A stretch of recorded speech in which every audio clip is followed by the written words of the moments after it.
Hello, Beez Bladers! Welcome back and welcome newcomers to the channel. I have two new KUBEY knives. One of it is a new release. The other one is I'll call it a recent release. We're going to get in here, check them out. One of them is, I have the feeling, you know what? I thought I would know which one people were going to call their favorites, but I don't know if there's going to be a favorite, or I'm really curious. I want to hear which one of these do you like better. The first one we're going to get out is this one. It is very unique, and I hope you're having a fantastic day. Let's get into this because I can't wait to, how do you get in this box? I was like, do I need a knife to get in this box? So I can tell you right now that this is extremely lightweight.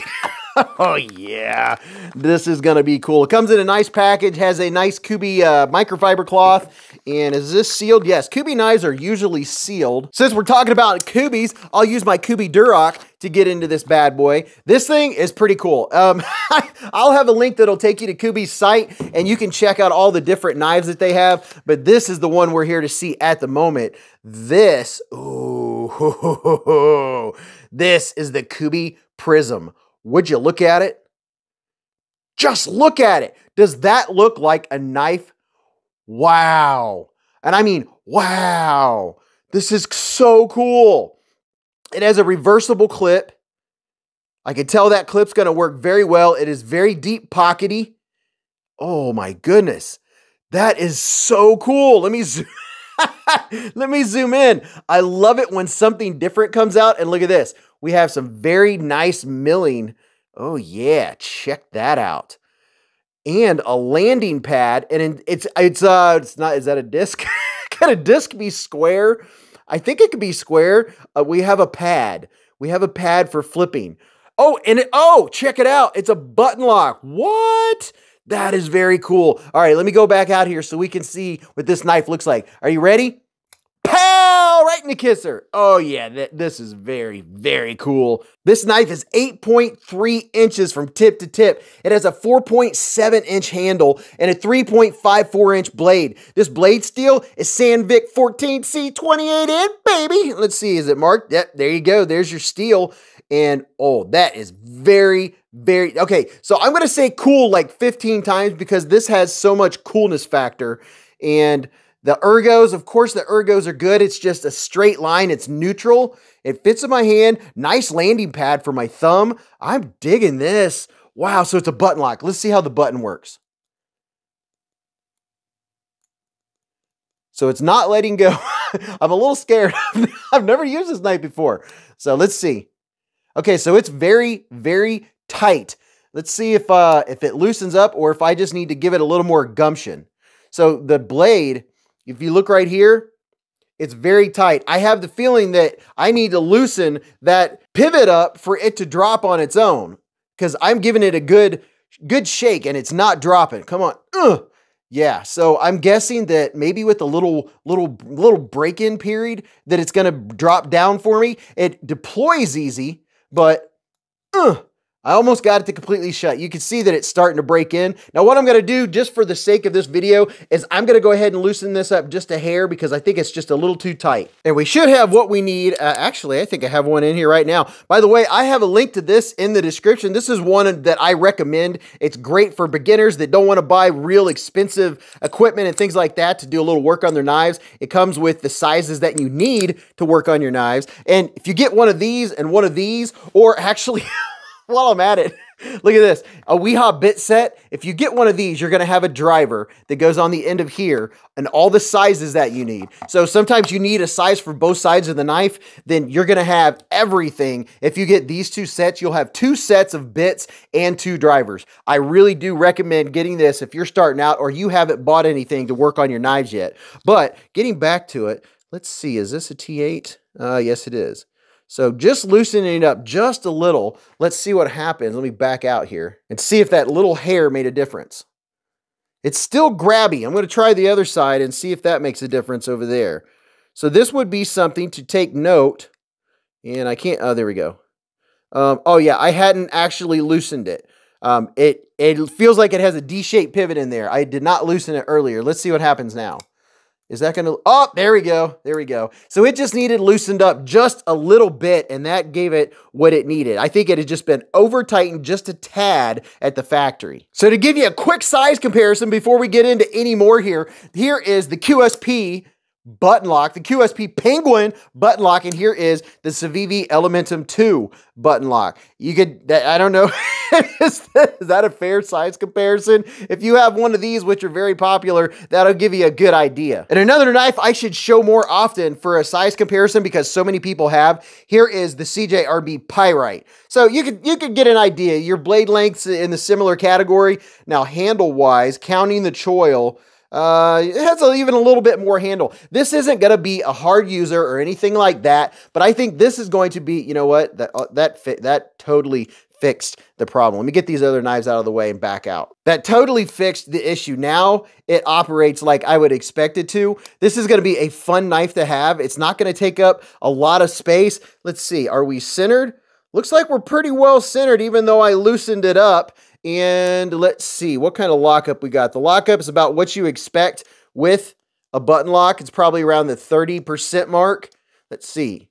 It feels pretty darn strong. Let's see, left and right, I'm getting a tad of wobble. So that means that this probably does have to be tightened down a little bit more to not get a slight bit of play. I would say that the reason it has play is because I loosened it. So that's something that if you're a knife nerd or a knife nut, you might want to take into consideration. You might have to fiddle with it or adjust it, but also keep in mind, knives that I get here on the channel, they are one example of probably hundreds, maybe thousands of a particular knife that are made. There's always going to be a few here and there, or one or two here and there that has something that needs tweaked, or maybe you can send back and get another one. Always keep that in mind. All of these knife companies, or most of these knife companies, do a great job with customer service. And if there's an issue, and I don't know who else has checked out this knife or who else has done videos on it, so I don't know if that's something that's common with this particular one, but this isn't one that you're going to expect to have the same action as, say, you know, an everyday carry like this. But I think this is going to be cool. You're going to be able to do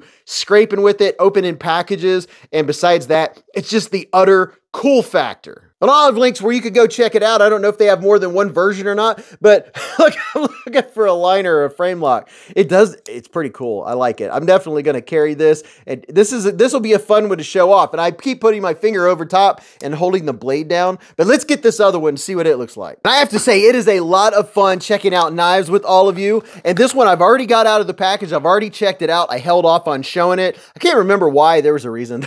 There's always a reason. This is the KUBEY BLUFF. Would you look at it? Just look at it and all of its bluffness. Now, this does have very nice texture on those Ultim scales. And gee, I wonder if there's any milling on the inside. Maybe I should get my flashlight and go look, right? Nope. And look at here. This is a crossbar lock, and you can see the Omega spring. So if you've watched videos and haven't seen a disassembly, I have a full disassembly playlist, by the way. You can go and see how to take knives like this apart and a bunch of other different kinds of knives. But there you can see where the Omega spring is. And wait a second. This is adjustable, so you're going to be able to adjust the tension on this to whatever you like. Very nice. This has a deep carry reversible pocket clip, and I have to say, this feels so good. Let me see if I can get the proper shadowing in there for you. This feels very nice. Knives like this I am drawn to. I like it when they have a texture like this. Let me see what it feels like in and out of the pocket. Yeah, it's ribbed for your pleasure. It does go in and out of the pocket. So that may be something that's a little rough on the pocket. But let's see, the only deployment, you have two deployments. You have the thumb hole, and then you have the crossbar lock. Let's try the thumb hole with the reverse flick. Pow! Right in the kisser. It was a little slow. We're a little slow. And this one is also tight. Let's see. See, this one I took out of the package. I didn't open, I didn't mess with it or do anything. So it's as new as it can be. This one is also a little snug. Let's see. I have to give it a little bit of wrist action. You know, you got to have a little bit of wrist action. So, okay, let's see here. So it's easy to operate in and out with the crossbar lock. And let's see, any movement left to right, up and down. Left to right, I'm getting a tad bit of play left to right, which is something different. But this is a crossbar lock. Sometimes that does happen with crossbar locks, but there's a little bit of play in there. And let's see. Yeah, it's tight, yet we have some play. So you can reverse flick it. It's a little, it feels like it needs broke in a little bit. Let's see how it feels in my hand. Oh, the ergos are good. The ergos aren't too bad. I am feeling this pocket clip. It's kind of getting me in the hand just a tad, not much. I wouldn't even call it a warm spot. It's just like, hello, I'm a pocket clip. How are you? See right here where it kind of goes into my hand? It probably depends on how much meat you have going on in your hand too. So the ergos are not too bad. The jimping, ooh, yeah, look at that. Very nice jimping. That is well done jimping. So this is a good size everyday carry. This is an EDC size knife. You're going to be able to do all of your normal tasks, maybe some a little bit tougher tasks. And I do like crossbar locks. They are one of my favorites because you can see that you get 100% complete lockup. So I'm really digging that. Now, as far as both of these knives, both of them seem a little bit tight to me. And then I'm surprised that this one is tight, but yet I'm getting just a little bit of wiggle. So that's something to take into consideration, that this particular model that I have is just a little loose. But I will put links where you can check both of these knives out. Let me set this down next to the comparison knives so you can get an idea. Putting the same bad boys out here. And hey, are you having fun? Are you enjoying checking out some new knives? Look at this. So yep, it's right there in the EDC size, EDC range. This is pretty much the exact same length as the QSP Penguin, which is a little longer. Now, if I switch places here, because we're at a slight angle, put the Penguin up here. Now the Penguin looks a little bit shorter. All right, let's just put one more out here. And I'm going a little slow today. I told myself I needed to take a breath because I get so amped up. There you go. There it is next to the Pyrite. Now, I was impressed that these are a more budget range. It seems like the last time I looked these up, they were, I don't know, in the 50s. So for that price, for 14C 28N, if that's still what the price is, this is a banger deal. Especially for the very nice grip. You get a really good grippage. I like it. It probably just needs a little bit of breaking in, but I do realize when you buy a new knife, you don't want to have to do anything to it to tweak it unless you're a knife nerd like me and like people that are in the knife community. And by the way, if you're not in the knife community, what I'm talking about is we have live streams all the time. Every day of the week, there's a knife channel that has a live stream. Here, Beez Blades, live at the Hive. Oh, right. Every Friday night, 8:15 to around midnight Eastern time, we have a blast. We talk about knives. We can talk about ones like this. I can tweak them on camera. We have a knife cam. We do a pizza check. We do a lot of fun stuff, but that's where you can ask extra questions about a particular knife. Any video of a knife that you've seen, we can talk about it, do size comparisons, things like that, and we give away knives. So let me know what you think about these two. We're going to be talking about these on the live stream after this video. So go watch this video. You're really going to enjoy that. And until I see you again in the Hive stream or the chats or right after you hit thumbs up on this video, remember, live life in the present, keep a Band-Aid handy, and don't cut yourself.